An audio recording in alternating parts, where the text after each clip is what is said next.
네, 지금부터는 국회 국방위 소속의 부승찬 민주당 의원과 함께 자세한 이야기 나눠보겠습니다. 어서 오세요. 예, 안녕하십니까? 네, 내란 특검에서 그 평양 무인기 침투 사건과 관련해서 윤 전 대통령과 그리고 김용현 전 장관이 북한 발표를 보고 박수치며 좋아했다는 예. 취지의 이제 현역 장교 녹취록을 확보한 걸로 알려졌는데요. 네. 특검에서 그 현역 장교에 대한 소환 조사를 했을까요? 혹시 관련해서 추가로 파악하신 사항이 아, 있습니까? 이번 주 주중에 소환 조사를 한 것으로 알고 있습니다. 반나절 네. 가량 소환 조사를 했다고 합니다. 네, 그러니까 기밀과 관련한 부분이 많다 보니까 현역 장교가 이제 군 관련 제보를 하는 게 사실 쉬운 일이 아닌데 네. 그 해당 장교 같은 경우에는 작년 12월 비상계엄 직후부터 결정적인 제보를 해왔다고요? 네, 예. 제보자는 여러 명 있습니다. 네. 서로 다른 임무를 수행했던 부대원들이죠. 근데 결정적으로 현역 장교가 이 제보를 해준 거고요. 네. 상당히 고심을 많이 했다고 들었습니다. 그 제보자의 주장이 사실이라고 한다면 예. 무인기를 북한에 보낸 이유는 그 비상계엄 선포 요건을 만들기 위해서였다라고 보시는 거죠. 그러니까 정상적인 군사작전이 아니었다고 보는 근거는 어떤 게 있을까요? 실질적으로 군사작전용으로 무인기 혹은 전력, 뭐 비행기, 뭐 전차 이런 것들을 획득하기 위해서는 방위사업법의 절차가 규정돼 있습니다. 네. 그거에 이제 또 국방훈령에 또 절차가 규정돼 있습니다. 네. 아무 무기 체계나 사용할 수 없다라는 겁니다. 근데 방위사업법이나 이런 거 훈령에 근거하지 않는 무인기를 실제 평양에 보냈다라는 게 이 법 규정 위반이고요. 네. 또 하나는 뭐냐면 합참 부의지시다. 합참이 모르게 해야 된다. 음. 이게 제보자를 통해서 확인이 된 거거든요. 이건 크로스 체크가 된 겁니다. 그러다 보니까 이거는 작전 지휘 체계를 위반한 겁니다. 절차를 위반한 거죠.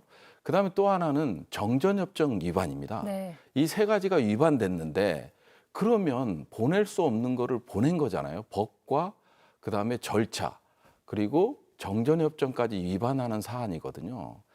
그러면 특정한 의도와 목적을 갖고 있다고밖에 볼 수 없는 거거든요. 음. 그래서 저희는 이제 비상계엄 요건을 만들기 위해서 전시나 혹은 사변, 국가 비상사태를 만들기 위해서 그랬던 게 아닌가 추정하고 있는 거죠. 네, 그 작년에 북한의 무인기를 연달아 침투시킨 직후에 드론 작전 사령부가 그 소속 군인 수십 명을 한꺼번에 포상해달라고 추천을 했고 실제로 네. 표창을 받은 사실이 밝혀지기도 했는데요. 그렇죠. 그러니까 그게 그 드론 대부분 대북 무인기 침투 작전에 참여를 했던 사람들이라는 그렇죠. 거죠. 예. 총 25명입니다. 25명의 명단을 평양에 무인기를 보낸 게 10월 달에 세 차례, 네, 11월 중순에 한 차례였지 않습니까? 네, 그 11월 중순 평양 무인기를 보내고 나서 표창 추천자 명단을 국방부를 통해서 보냈거든요. 근데 25명을 보냈는데 국방부 장관 표창 5, 그리고 합참의장 10, 네. 합참의장 10, 그리고 작전본부장 10명에서 총 25명이 표창을 받는 정말 이례적이거든요. 어떤 부대에 국방부 장관 표창 한 개 나오기도 어려운데 그것도 실제로 평양 무인기 작전에 관여했던 음. 세계 대대 지휘관부터 하사에 이르기까지 전부 줬다는 겁니다. 네. 그리고 실제로 오늘 윤 전 대통령 2차 소환 조사에서도 외환죄 혐의에 대한 수사가 이루어졌을 것으로 예상이 되는데요. 네. 외환죄의 경우에는 뭐 외환 유치죄, 일반 이적죄 같은 것들이 있는데 윤 전 예. 대통령한테는 어떤 조항들이 적용이 될까요? 실질적으로 외환 유치죄에 대해서는 논란이 많잖아요. 네. 외국과 혹은 외국인과 통모해서 전쟁을 일으키거나 그리고 적국이 공격하게끔 하는 게 이제 외환 유치죄에 해당되기 때문에 네. 북한이 외국이냐. 헌법 3조에 따르면 이제 명확히 대한민국 영토 조항이 있잖아요. 그런 걸 고려했을 때 외환 유치죄냐. 여기는 또 법적으로 논쟁이 있는 거고, 근데 일반 이적죄에는 해당될 가능성이 높습니다. 일반 이적죄는 말 그대로 대한민국의 군사상의 이익을 해한 경우거든요. 네. 무인기를 보냈기 때문에 그걸로 인해서 남북이 치열한 대립이 있었고, 그로 인해서 경계태세가 강화되고 군사상의 이익을 해한 거거든요. 그 경우에는 무기 징역이나 7년 이상의 또 진역에 해당되는 그런 거가 있을 수 있고요. 또 군형법이 있습니다. 네. 형법상의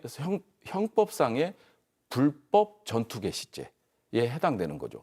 지휘관이 정당한 사유 없이 전투를 개시한 경우 이런 것들은 사실 북한 쪽으로 무인기를 우리 전력을 보냈기 때문에 전투 개시에 해당할 수 있는 거거든요. 그래서 형법과 군형법에 다 적용이 가능할 수 있다 이런 말씀을 드리겠습니다. 네, 알겠습니다. 오늘 말씀은 저희가 여기까지 듣겠습니다. 부승찬 의원과 함께했습니다. 고맙습니다. 감사합니다.